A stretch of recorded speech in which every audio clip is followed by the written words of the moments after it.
안녕하세요. 이기범 작가입니다. 제기동 제기천변 마을 탐방 스토리, 한국도서관협회에서 진행하는 길이의 인문학의 일환으로 자기가 살고 있는 지역 또는 활동하는 작은 지역의 역사와 문화, 생태 스토리들을 자료집으로 엮는 사업을 진행하고 있습니다. 그 사업의 일환으로 제기동 일대, 정식 명칭은 정릉천이지만 마을 주민들에게는 오랫동안 제기천으로 불려왔던 이 하천을 중심으로 동쪽과 서쪽에 있는 문화 자산들을 탐방의 코스로서 엮는 준비를 했고요. 5가지의 코스를 준비를 했는데 2개는 동편의 코스고요. 또 2개는 서편의 코스고 하나는 동서를 넘나드는 생태 코스입니다. 그 중에 2가지 코스를 이번 영상을 통해서 소개를 해 드리려고 합니다. 동편에서는 역사와 예술을 함께 볼 수 있는 인문의 허브로드라는 주제로 하나가 있고요.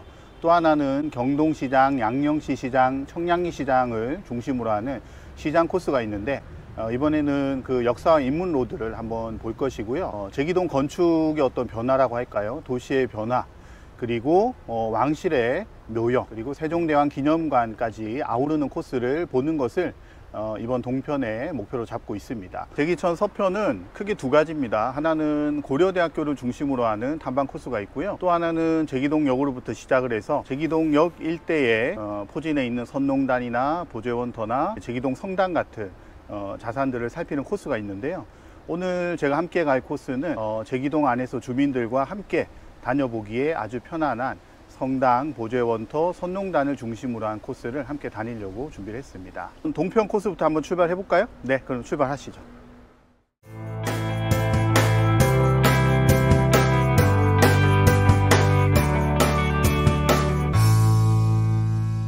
여기는 제기천의 다리 중에 하나인 제기 2교 위에 와 있습니다. 위쪽으로는 이렇게 내부 순환로가 지나고요. 그리고 공사하는 현장들도 많고 차들이 많이 지나죠. 아마 답사 장소 치고는 좀 많이 소란스럽기도 하고. 탐방을 여기서 시작하는 이유가 특별히 있나요? 네, 그렇습니다. 동편에 있는 인문유산을 답사를 하는데 인문유산 답사의 첫 번째 주제가 이 제기동이 걸어온 길, 즉 건축에 남아있는 50년의 역사거든요. 그 역사를 살필 때 이곳 천변에 있는, 지금 벌써 한 40년도 훌쩍 넘었네요, 다세대 주택으로부터 시작하는 게 오늘의 전체 주제를 이끌고 가기에 적합하다는 생각이 들어 이곳에 오기도 했고요. 또 하나가, 건축하면 우리가 집만 생각하는 경향이 있는데 주변의 시설을 가장 크게 변화시켰다는 걸 느낄 수 있는 공간이 공공의 공간입니다. 40년간 변화가 아직 없는 다세대 주택, 그리고 끝없이 생태 자원으로 변해가는 이 제기천의 조화를 먼저 보고 시작하는 게 좋겠다 싶어 이곳으로 왔습니다. 네, 여기가 말씀하신 주택들이군요. 네, 맞습니다. 저도 참 오랜만에 걷는 느낌이 나는데요. 제가 1997년에 이곳에서 자취를 했던 기억이 있습니다. 네, 선생님도 여기 학교 다니셨으니까. 예. 그때와 지금의 제일 큰 차이라고 한다면, 지금 옆에 보시면 가스 보일러가 다 돼 있거든요. 네네. 예, 도시가스가 연결돼 있는데, 네. 제가 처음에 있을 때는 기름을 넣는 보일러, 겨울에 늘 했던 것 중에 하나가 기름 사러 다니던, 그거를 제외하자면 여기 보이는 건물의 모습은 사실은 변한 게 없이, 이 제기동이라는 공간이 널리 알려지진 않았지만 한옥부터 시작을 해서 1950년대 뭐 부흥주택, 그리고 지금 걷고 있는 이 제기천면의 다세대 주택까지 우리나라 이 건축의 어떤 주택 역사를 한 장소에서 보여주는 되게 특별한 공간이기도 하거든요. 네, 제기천 동편의 2번째 장소군요, 선생님. 네네, 여기가 제기동 상업 한옥 밀집 지구거든요. 이름은 한옥 밀집 지구지만 지금 이미 뒤에 소리가 나고 있죠. 정말 이제 곳곳의 한옥들이 이제는 거의 다 사라지고 시대의 변화에 맞춰 건물들로 바뀌고 있는, 그럼에도 여기 있는 여러 지역 중에 한옥의 어떤 옛 모습들을 제일 잘 볼 수 있는 공간이 여기 있는 이 골목이고요. 이 골목은 마치 숨은 것처럼 밖에서는 잘 보이지 않아요. 여기 있는 한옥은 1940년대에 택지 개발로 만들어졌기 때문에 벌써 한 80년 정도 된 골목이고요. 전통 한옥은 아니군요. 그렇죠. 개량 한옥이라고 할 수 있습니다. 실제로 1920년대 후반 30년대를 지나면서 규모를 조금 작게 해서 입식 부엌, 제일 특이한 게요. 이제 유리 같은 재료들을 써서 새롭게 만드는 형태, 제기동 일대에 그런 한옥이 즐비했었다 이렇게 보시면 되고요. 서울 전체로 보자면 동대문구가 종로구, 성북구에 이어서 3번째로 이런 한옥이 많은 곳이기도 합니다. 또 제기동의 한옥지구가 좀 특별한 점이 있다면, 말씀드린 대로 주거용이 아니고요. 상업용으로 주로 많이 만들어졌어요. 그래서 전체 한옥의 한 60% 정도가 네. 상업지역 아니면 이 창고로 많이 이용이 되고 있죠. 지금도 그렇습니다. 그래서 주로 이제 양령시, 경동시장 주변으로 이런 형태 집들이 아직은 많이 남아 있다라고 할 수가 있겠죠. 예전에는 뭐 한약방이나 네. 약재상이나 이런 네. 것들이 주로 있었겠습니다. 그렇습니다. 그리고 이 한옥지구에서 조금만 더 가게 되면 우리나라의 최초의 아파트격에 해당되는 송파 아파트라고 있고요. 한강 맨션이 상업적으로 성공을 거두면서 일종의 주상복합과도 같은 형태의 아파트가 바로 이 인근에 있습니다. 바로 그 아파트를 지나면 6.25 전쟁 이후에 서울로 몰려드는 사람들을 감당하기 위해서 만들었던 부흥주택 단지도 있거든요. 거기까지 한번 이동해 보도록 하겠습니다. 네.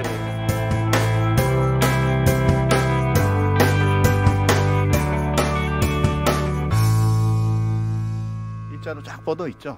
1층으로 된 집들이고 이제 2층 올려진 집도 있고요. 네. 또 풍치지구라고 불렀습니다. 그 당시에는요. 네. 이제 볼만한 경관이 있는 곳이라는 뜻이죠. 홍릉도 있고 그리고 영유원도 있고 이제 왕실의 땅들이 있고요. 네. 또 그것은 다르게 보면 공원이기도 하고 그래서 그 아래에 좀 비어 있는 땅에다가 집들을 대거 짓기 시작을 합니다. 말 그대로 재건하는 집이고 네. 한국의 부흥을 기원하면서 지었던 집이죠. 네.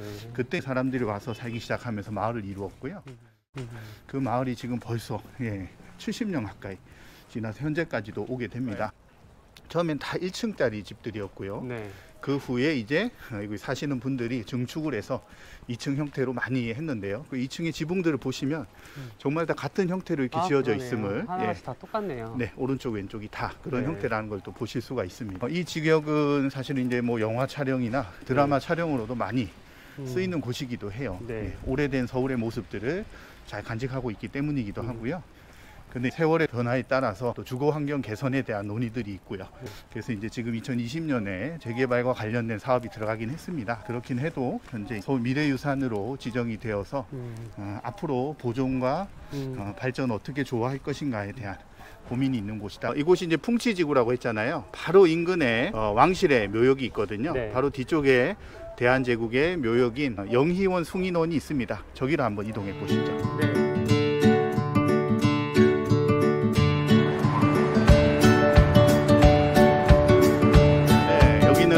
영희원이라고 흔히 부르고요. 네. 실제로 안에는 영희원 그리고 숭인원 이 원자가 들어가는 곳이 그 하나하나가 다 묘역이거든요. 네. 두 개의 묘역이 함께 있는 곳입니다. 일단 규모 면에서도 아마 느끼시겠지만 무덤의 크기나 또는 이제 배치되어 있는 형태의 이제 뭐 정자각 이런 기물들 또는 뭐 홍살문에서의 거리 이런 것들이 형태는 비슷한데 크기가 아주 다르거든요. 법전에도 다 정해져 있는데요. 일단 왕과 왕비가 묻혀 계시는 곳은 왕릉이라고 하고요. 원이라고 부르는 곳은 세자. 그러니까 다음에 왕이 되기로 공식적으로 결정이 되었거나 그 위치에 있어야 될 사람들 또는 정식 왕비는 아니지만 아들이 왕이 되는 바람에 본인도 왕비의 대접을 받게 되신 뭐 이런 분들, 세자비 이런 분들이 원이라는 이름으로 묻히고요. 그 외 모든 분들, 심지어는 왕이었다가 쫓겨난 사람도 다 묘라고 합니다. 그러니까 여기는 원이라고 하니까 그 급에서 보자면 두 번째 급 정도 된다고 할까요? 저 앞쪽으로 한번 이동하면서 좀 보실까요? 조선이란 나라가 1897년에 명칭을 바꾸고 대한제국이 되죠. 물론 조선과 대한제국의 차이는 왕의 나라냐 황제의 나라냐 차이는 있습니다. 하지만 그렇다고 해서 법제적인 걸 제외하자면 따로 바뀐 건 없어요. 네. 그러나 조상을 모시는 거는 법적인 부분 대단히 중요하겠죠. 그래서 대한제국이 들어선 이후부터는 묘역들을 새롭게 다시 관리를 합니다. 지금 여기에 누워 계시는 주인공들이 바로 고종 임금의 부인 그리고 손자이기 때문에 시기로 보자면 이후에 대한제국 시기에도 관리가 되고 오는 곳이기 때문에 황실의 묘역이다라고 할 수 있겠죠. 여기 보시면 좀 안타깝지만 우리 동대문구의 두 번째 천연기념물이었던 산사나무였는데 2012년 태풍 볼라벤이 있었죠. 그때 피해를 입었고 더 이겨내지를 못하고 결국 노쇠해서 고사가 되어버려서 2015년에 지정 해제가 되었어요. 선농단에 있는 향나무만이 현재 남아있는 형태다. 만약에 살아있었다면 동서편에 천연기념물이 하나씩 존재하는 그런 좋은 모습이 되었을 건데 좀 아쉽긴 합니다. 그 무덤이라고 하는 것은요, 가장 변하기 힘든, 즉 말하자면 사회에서 가장 보수적인 문화 형식이라고 할 수 있어요. 그래서 무덤을 본다는 거는 그 시대의 법제와 문화를 본다는 뜻이 되고요. 여기는 이제 조선 왕릉, 조선 왕조의 무덤이다 보니 조선이란 나라가 추구했던 유교적인 예법이 어떻게 있느냐, 거기에 따라서 무덤은 어떻게 만들어지느냐, 더 나아가자면 왕과 왕비가 또는 왕실의 인물이 죽음을 맞이했을 때 어떤 절차대로 여기까지 모시게 되느냐를 살피기에 좋은 공간이고요. 한 발 더 나가자면 왕실의 자연과의 어떤 합의를 중요시 여겨서 풍수지리를 반드시 따져서 만들었거든요. 산세와 주변의 이야기가 섞여 있는 걸 통해서 풍수지리로부터 비롯되는 이야기도 만날 수가 있고요. 또 지금 여기 잠들어 계신 분은 고종 임금님의 부인이신 비비엄씨인데요. 이런 분들이 어떤 역할을 하셨는지를 따라서 인물들의 이야기도 찾아볼 수 있는 것이 왕릉입니다. 그래서 예법과 스토리, 인물들의 다양한 주제들을 생각해 볼 수 있는 공간. 이제 동편의 인문 허브의 마지막 코스라고 할 수 있는 세종대왕 기념관으로 이동을 해보겠습니다. 세종대왕 기념관으로 들어왔네요. 옆에 보시는 것처럼 바로 좀 전에 들렀던 영희원이 있고요. 한임샘 주시경 선생의 비문도 이곳으로 와 있습니다. 세종대왕의 업적을 널리 알리고 기억하기 위해서 만들어진 전시관이 있는 곳이고요. 네. 앞쪽에 보시면 왕릉에나 있을 법한 무인석, 문인석, 양들이 있죠. 그러네요. 실제 세종대왕의 능이 강남구에 있었습니다. 대모산 자락이에요. 네. 손자인 예종 때에 지금 네. 여주로 옮겨지게 되거든요. 아, 원래부터 거기 있었던 게 아닌가요? 네네. 그래서 네. 그때 원래 유물들을 땅속에 파묻고 갔어요. 그 당시에 네. 새로 만들었습니다. 아, 네. 그래서 그 파묻혀졌던 것들을 다시 발굴해서 이곳에 전시를 해둔 것이다 라고 생각하면 되니까요. 파묻은 이유는 뭔가요? 다른 사람들이 그걸 활용하고는 하면 안 되기 때문에 원래 망자의 것들은 다 태워버리거든요. 태우거나 묻거든요. 마찬가지로 이것도 성물들을 땅에다가 묻었었습니다. 네. 저도 이제 그 부분이 참 궁금해서 예전에 동대문구 도서관에서 강의를 준비할 때 찾아본 적이 있습니다. 사실 이곳에 온 특별한 이유가 있지는 않았어요. 그러니까 세종대왕과 어떤 연결고리가 있는 것이 아니라 이곳에 빈 부지로 오게 되면서 연결고리가 생겨버린 것이 더 맞다고 하겠죠. 좀 전에 말씀드린 수표가 앞에 있으니까요. 이쪽으로 가보시죠. 말 그대로 물의 높이를 표시하는 것인데요. 네. 지금도 한강에 가면 물이 범람할 때 몇 미터다 몇 미터다 하잖아요.